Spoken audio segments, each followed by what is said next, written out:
Salut chers amis, on m'appelle Yelou Évariste Louis, je suis professeur de PCT au CG Crévier. Très heureux de vous revoir aujourd'hui dans une nouvelle vidéo qui va porter sur électrolyse d'une solution de chlorure de fer 2. Mais avant, je vous rappelle quelques règles d'hygiène pour éviter la propagation de la pandémie qui sévit aujourd'hui. Nous allons parler premièrement de lavage des mains avec de l'eau et du savon. Restez à la maison ou bien portez de masque si vous voulez sortir. Et si vous sortez, vous respectez la distance d'au moins 1 mètre avec vos voisins. À présent, nous allons étudier la solution de chlorure de fer 2. C'est son électrolyse que nous voulons faire ici. Et notre objectif, c'est quoi? Il y a une masse de fer M égale 5,6 g qui sont détruites dans la solution de chlorure de fer. Alors, si nous faisons l'électrolyse, pendant combien de temps nous allons récupérer toute cette masse-là? Nous avons utilisé un circuit où on a une intensité I égale 2 ampères qui circule là-dedans. Et l'autre information, c'est qu'une quantité d'électricité de 96 500 coulombs libère une masse M de fer qui est 28 g à la cathode. Donc voilà notre objectif.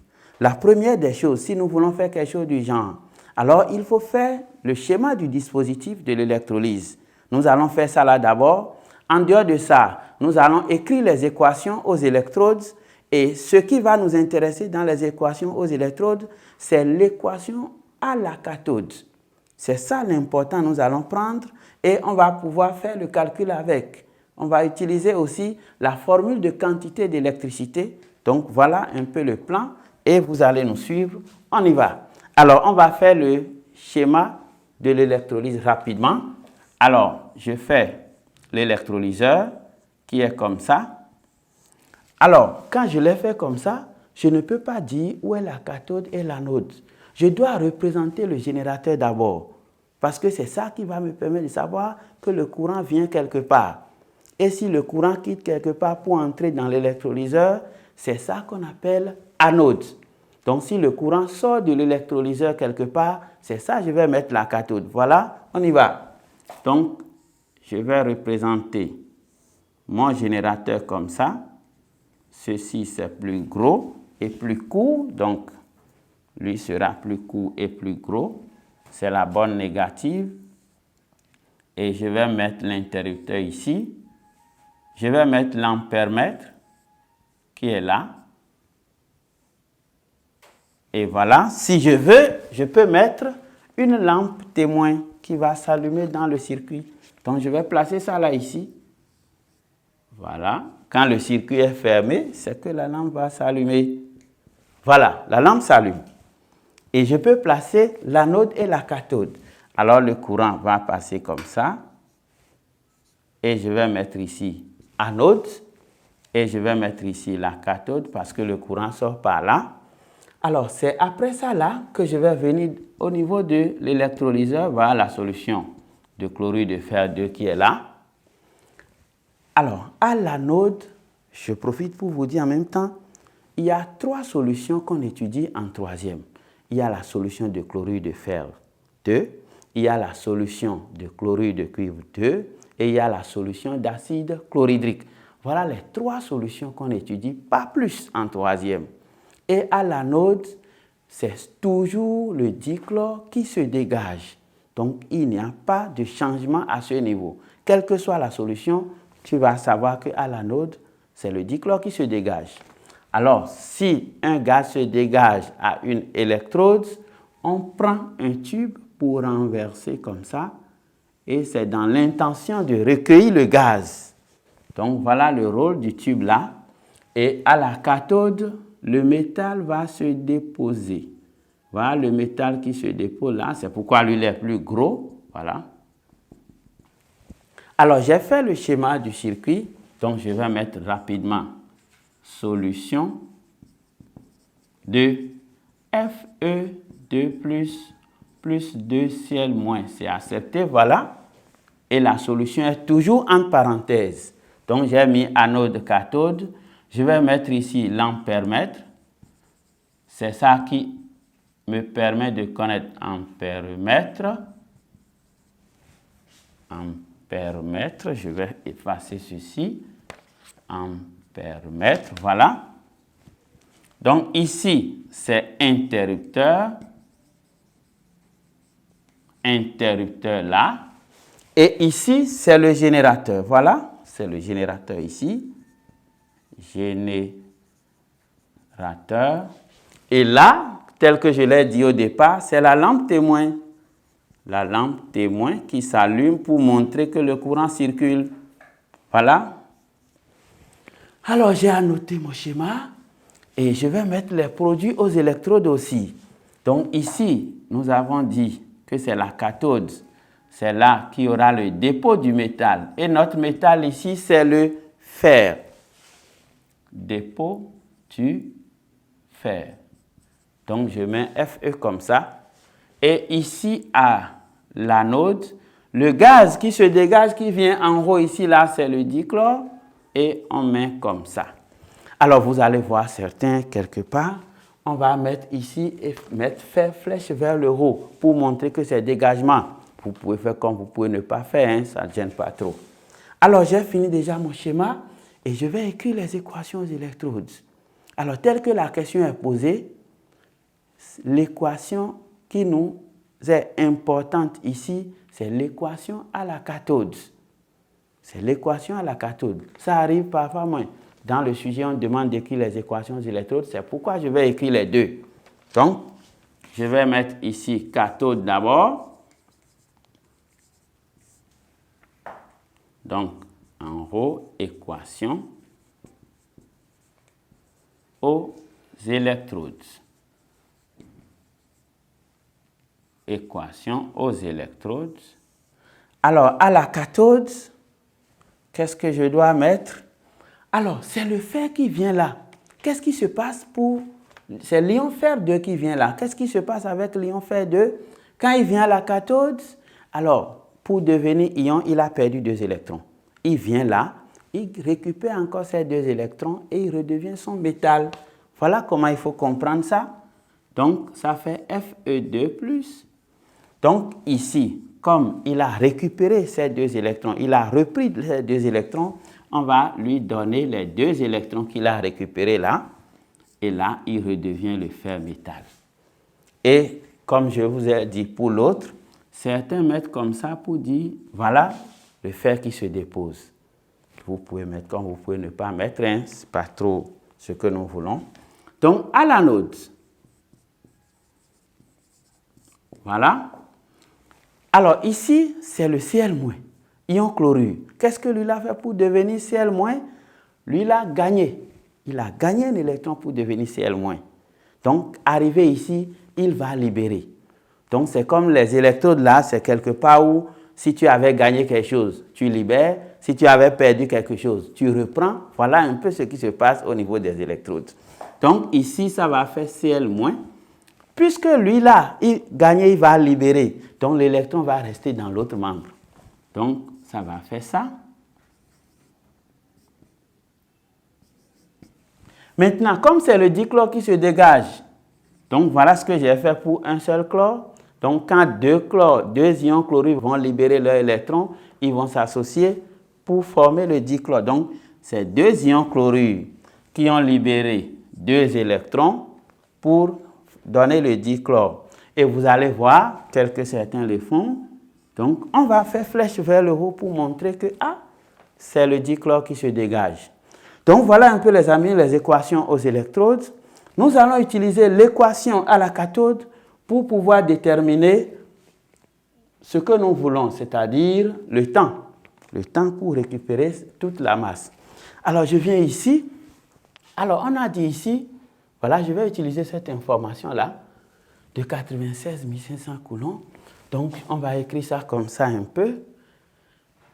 Alors, 96 500 coulombs libère 28 grammes, 28 grammes de fer, ça. Alors, la quantité d'électricité que nous connaissons, voilà une grandeur très importante au niveau de l'électrolyse d'une solution. Donc, c'est I fois T.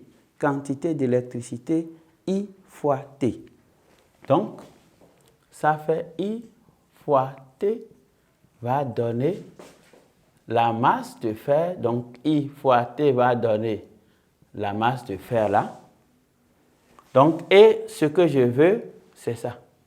Voilà, c'est ce que je veux tirer. Alors, on va faire pas à pas. Je vais faire d'abord IT et après, je vais tirer le T comme vous voulez.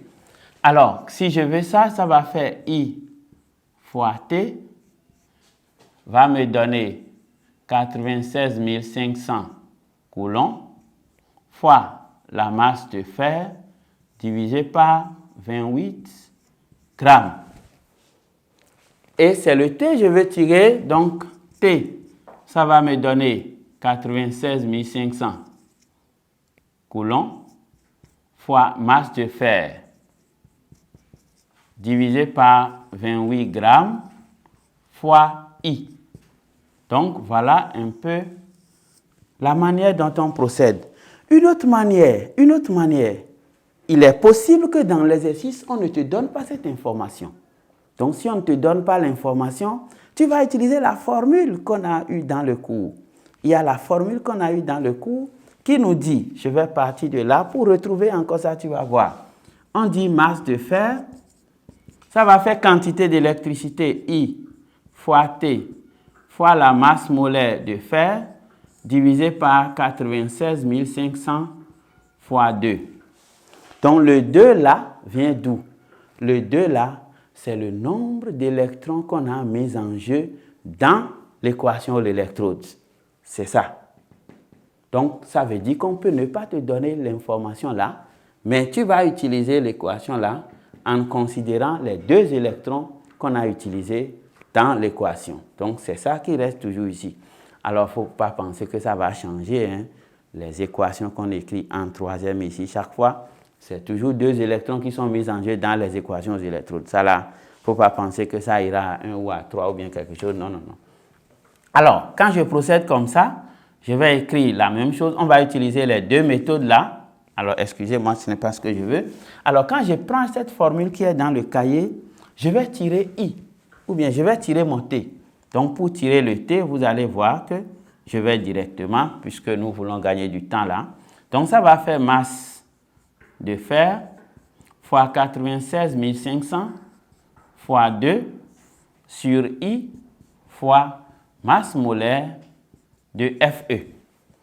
Alors, voilà la deuxième méthode. Si on ne me donnait pas la relation là, on va calculer. Vous allez voir ce que ça va nous donner. Donc, ici, j'ai 96 500 fois masse de fer, c'est 5,6. En bas, c'est 28 fois 2.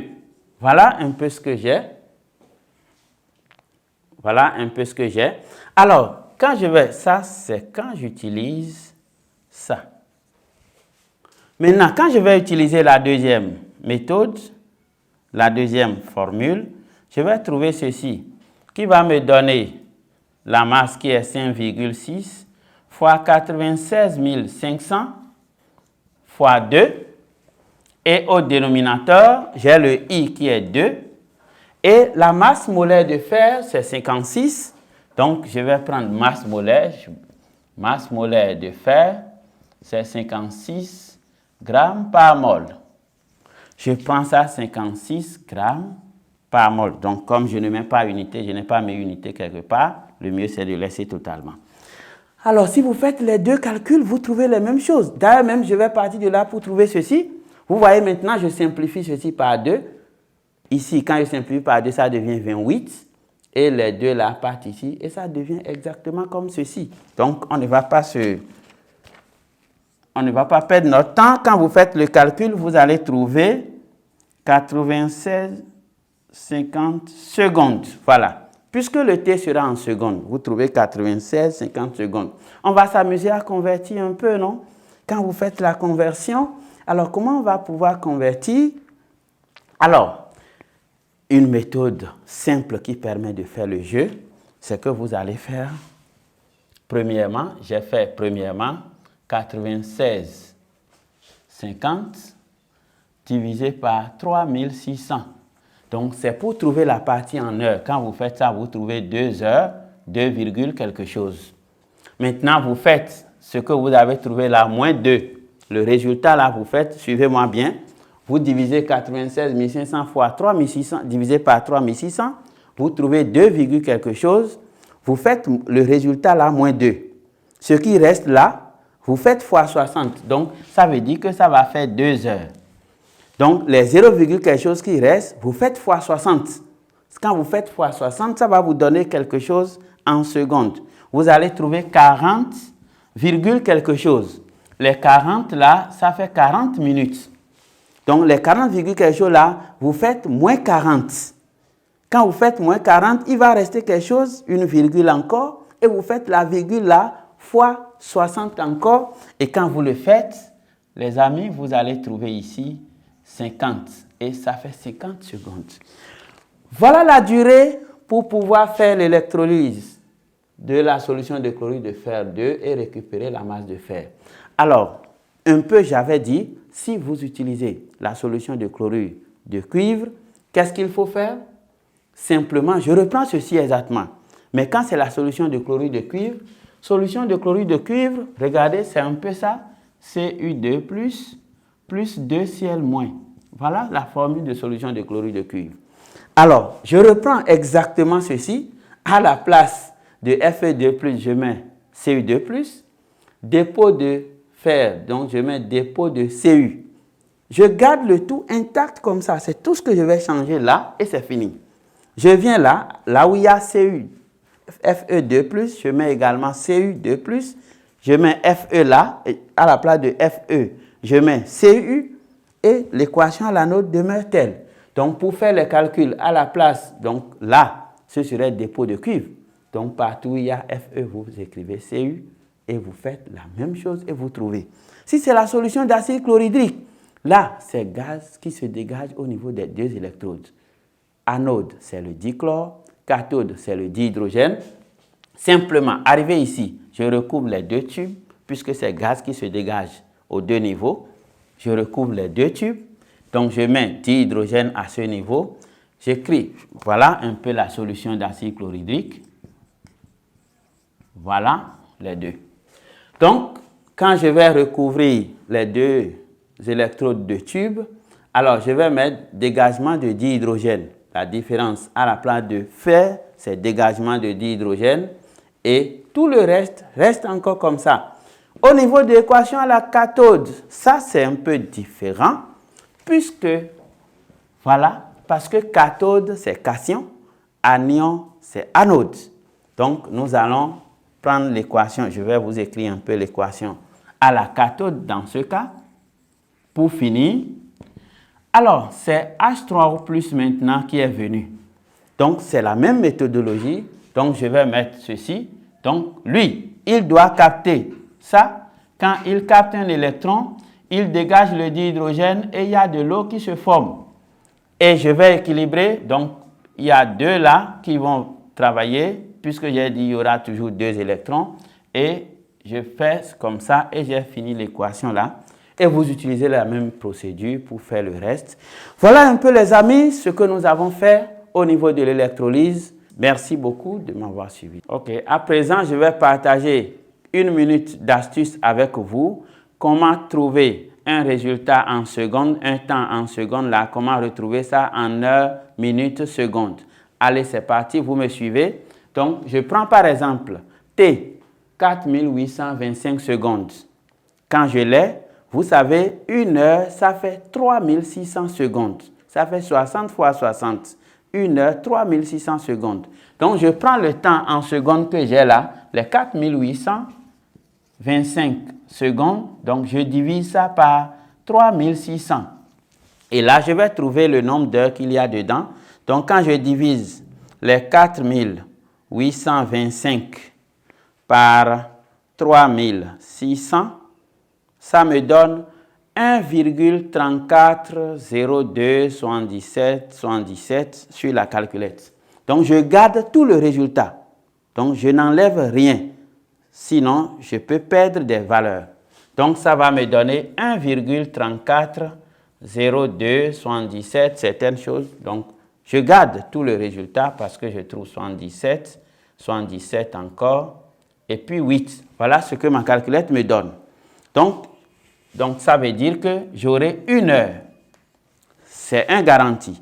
Maintenant, je prends le résultat tel que ça se trouve sur la calculette, je fais moins 1 heure.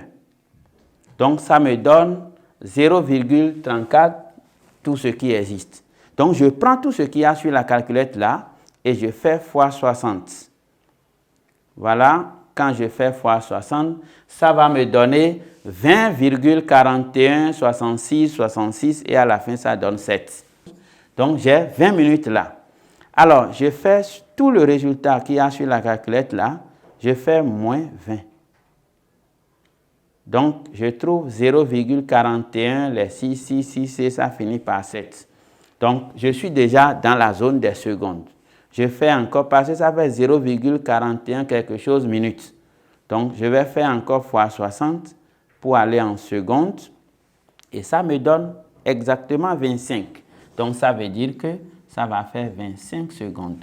Ça fait que T, 4825, T égale 4825 secondes. Si je veux convertir en heure, minute, seconde, ça va me donner 1 heure, 20 minutes, 25 secondes. Allez, c'est bon? Merci beaucoup. Les amis, c'est la fin du cours. J'espère qu'il vous sera utile en cette période de pandémie. Je vous rappelle de ne pas oublier les règles d'hygiène en cette période. J'espère vous revoir dans une prochaine vidéo. Bye!